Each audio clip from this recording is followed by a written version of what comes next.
Hi guys, welcome to 16-Bit Bench. Matt here.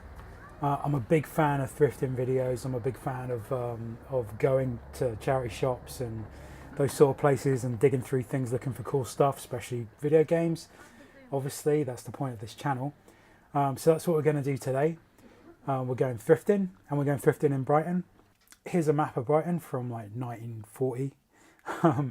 And today we're going two places. So we're going to start off in London Road. London Road is sort of central north Brighton. Has got a lot of charity shops and a lot of good places to look for things like pawn shops. So this is Cash Converters. It's essentially a pawn shop. A lot of retro stuff and cool stuff, and Funko Pops, which are awful. The problem with Cash Converters is their prices are crazy. We're talking eBay and then 10 to 20% on top of that.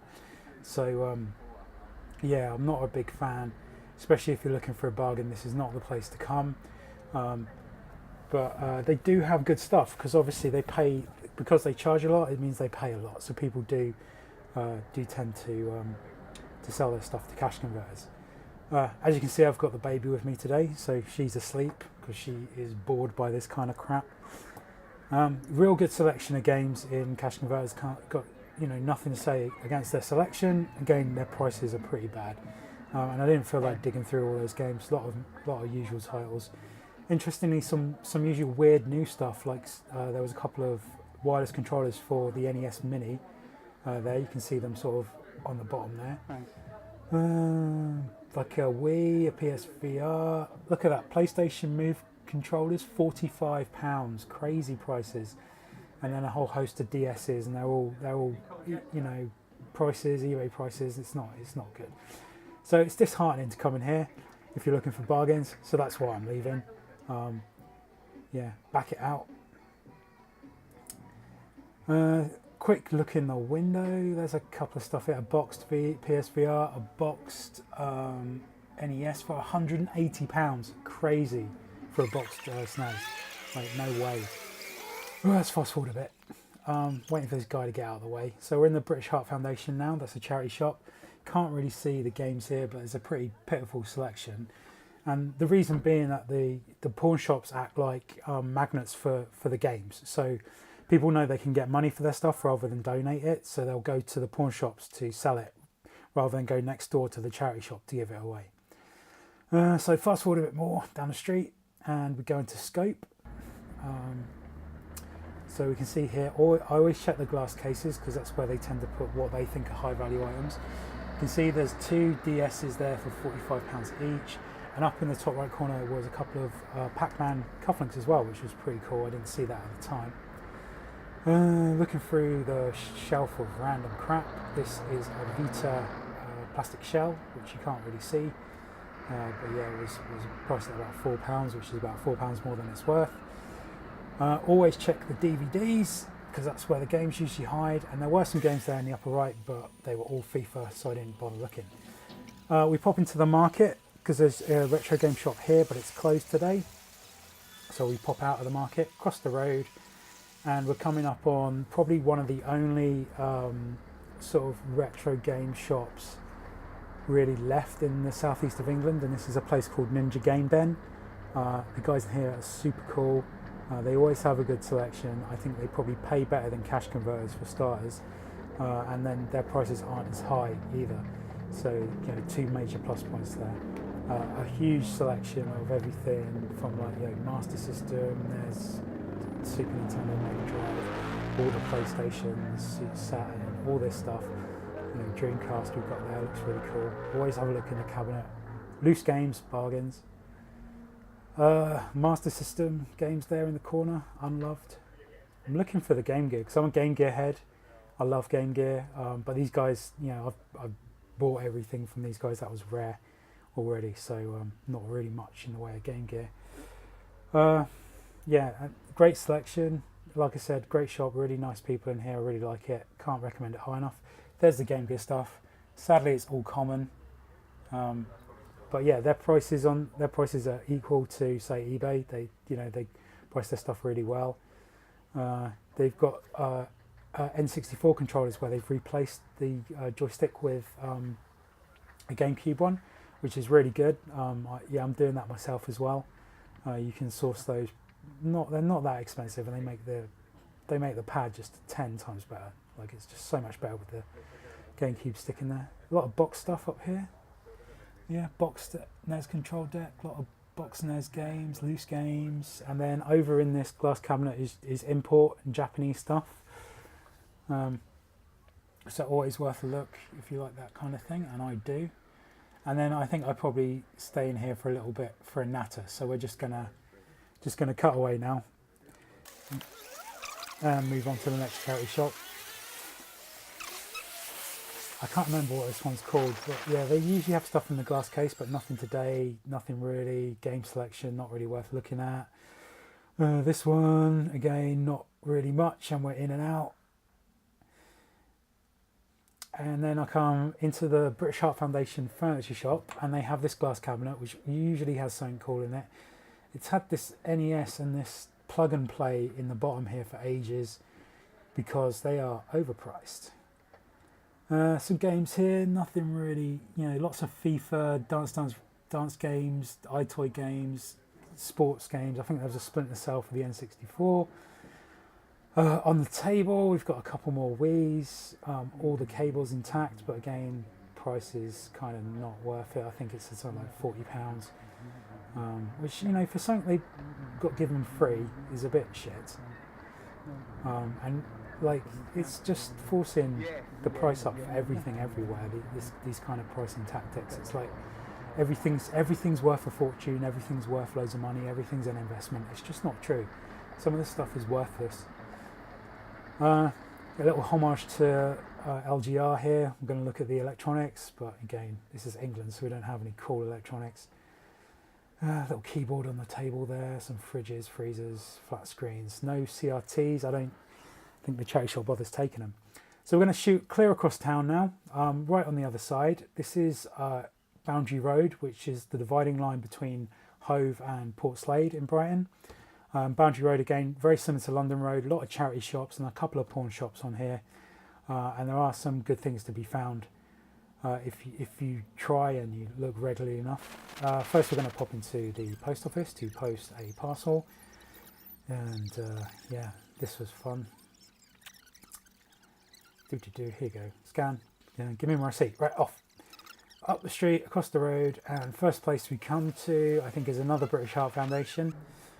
So I'm doing the British Heart Foundation London and Brighton bike ride again this year. I think it's my 4th year doing it. Always a good time, always a lot of fun. And had a heart problem myself, so British Heart Foundation is my charity of choice.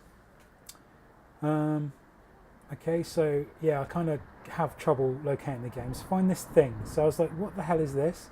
And it turns out it's just a ruler, and it's for gauging your reflexes, like any kid can do with any ruler. Then on the shelf I spot a PS2 pad.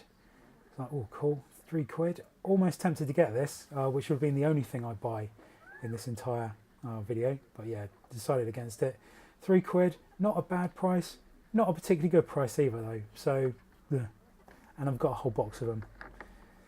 Look in the DVDs, don't see the games, and that's because the games are hiding up here, and here we have an actual interesting selection of games. So Super Monkey Ball Deluxe, see there, Metal Gear Solid 2, pretty cool. I think there's also Bully or Canis Cadem Edit for the UK for some reason. See Halo there, Splinter Cell, Gran Turismo, Assassin's Creed 2. I mean, there's some good games here in this shop. If I was looking for any of these, I would have bought them, but already have most of those, and the ones I don't have, I don't want. So yeah, moving on to the next place. So right next door to the British Heart Foundation is a cash generator. So Cash Generator is another pawn shop, but they have a lot of new stuff as well. You can see they've got that Famiclone thing, which they're ridiculously expecting someone to pay £40 for. It's nonsense. PS4 in the window, Super Mario 3D World for the Wii U. I mean, there's some good stuff. Here we've got, the Spectrum Vega. Where's my fucking money, you bastards? Spectrum Vega thieving bastards. Where's my Vega Plus? Anyway, they're selling these things. they're selling Pandora sticks. Now, if you look back in my videos, and I'll put a link in now, I did a review of one of these. I did a review of the 5S, which is $999 in one, so that's well worth a view. Also, they got a decent selection of PS4 and Xbox One games, but 25 quid for Crash Bandicoot. I mean, why? But yep, so there's another one of those Pandora multi-sticks things with Neo Geo MVS graphics on it. Obviously, massively copyright infringing, and I'm super surprised that trading standards haven't taken these things from them. I take a quick look through the games, and I want to just play it so I can see if it's still bad. Yeah, and no spoilers, it is still bad. They've got the sort of quality smoothing on this one, so it makes everything look super soft, and you can't see the pixels, and I don't like that anyway.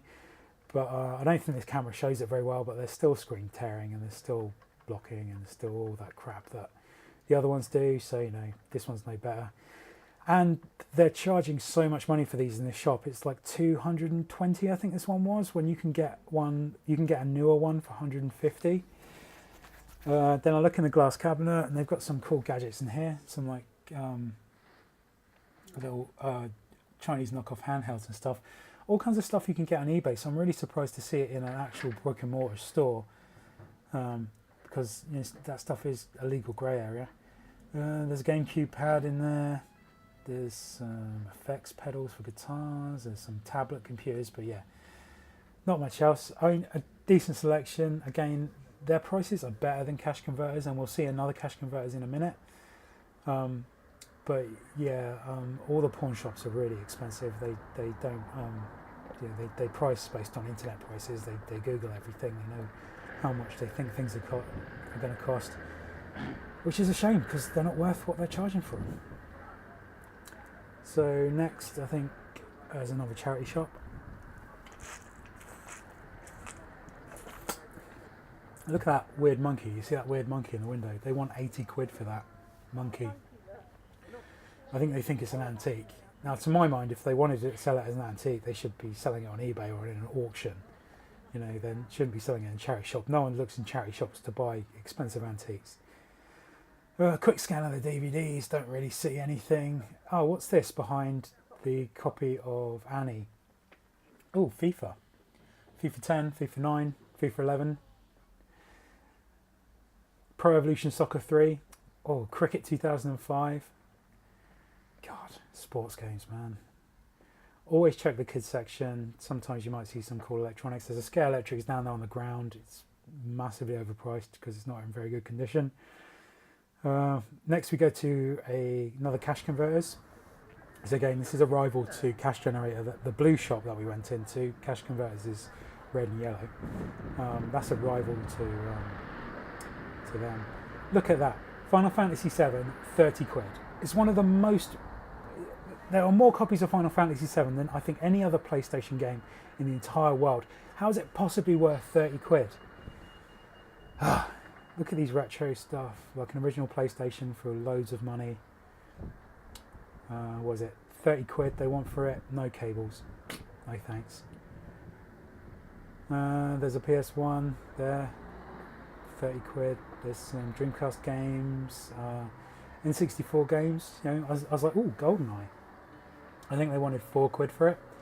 And I was like, oh, that sounds like a good deal. I need to check that out. So I think I'm going to whip my phone out now and just do a quick check for how much GoldenEye is worth.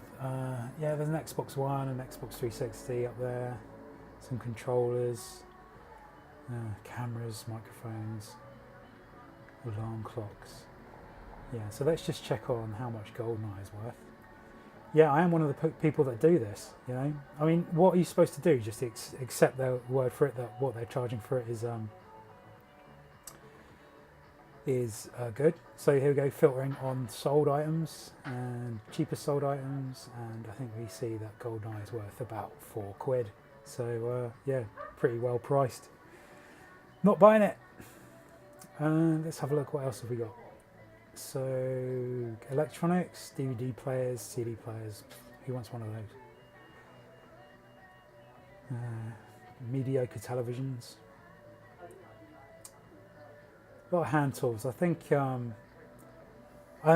basically places like this are fences for stolen goods. So like a lot of the hand tools they have in there, I think are pretty much stolen and then sold into these places because they're almost completely untraceable. You know, very few people take note of their serial numbers and stuff. So, you know, that's what I hear. Good selection of games. Again, this guy won't get out of the way, which is annoying. But yeah, there's a good selection of games there. Another quick glance in the cabinet. Did I miss something? Yes, it's what is it, like a high 8 camcorder, VHS camcorder. That was weird. Like, how would anyone think any of that stuff is worth money? I don't know. Yeah, so leaving cash converters and making our way up London Road. There's a couple more charity shops we're going to visit. So another charity shop. This one's got a lot of space in it. Like, there's not much stuff, but there's a lot of space. And then this catches my eye. This is a complete set of Encyclopedia Britannicas from like 1992, which probably would have been one of the last times they actually issued a complete set. Yeah, interesting, like real interesting, but absolutely worthless. Something someone would have spent hundreds of pounds on back in the day, but yeah, absolutely worthless now. Quite sad when you think about it, but that's the world we live in. Yeah, Microsoft Encarta killed Encyclopedia Britannica, and then Wikipedia killed Microsoft Encarta. So, taking a look at the DVDs, I'm not seeing any games. I don't think there's any games in this shop actually. There's some gadgets and some board games. Yeah, scanning more DVDs. I think there's some games down there. FIFA, eh? That's a surprise. I don't know why they bother producing FIFA, really. Why don't they just do it like digital only download or something? They'd say, how many resources would it save if you weren't producing all these copies of FIFA? It's ridiculous. Excuse me, young man, out of the way.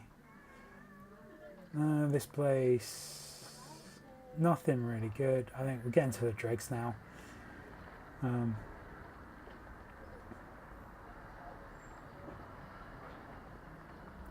Ooh, Grand Theft Auto. And Assassin's Creed Unity for the Xbox One. That catches my eye, and then I remember Unity's the shit one, isn't it? Because I was like, oh, Unity for £4, that's probably pretty good. And then I was like, oh yeah, Unity came before Syndicate, and now I've got Origins, and like, oh, no. Ugh. So that wraps it up pretty much for the thrifting for this time. Yeah, some good stuff to find in Brighton if you know where to look. There's a couple more locations we're going to check out, and I'm going up to the London Gaming Mart, and there'll be a video for that as well. Same sort of thing with the spy cameras, and that'll be really cool. And also, it's nearly car boot season in the UK, and car boot season is basically the same as yard sale season in the US. So instead of having yard sales, we have like a car boot where people drive up with their car full of stuff, and people rifle through it. So if you like the video, please like and subscribe. Please follow us on Facebook and Twitter at 16BitBench. Producing 2 videos a week, all on these kind of retro subjects. There'll be more thrifting coming up. I'm going to spend most of the summer doing it. And obviously we're also doing the retro repairs on the mods and the stuff that we normally do. So guys, thanks for watching, and I'll see you next time.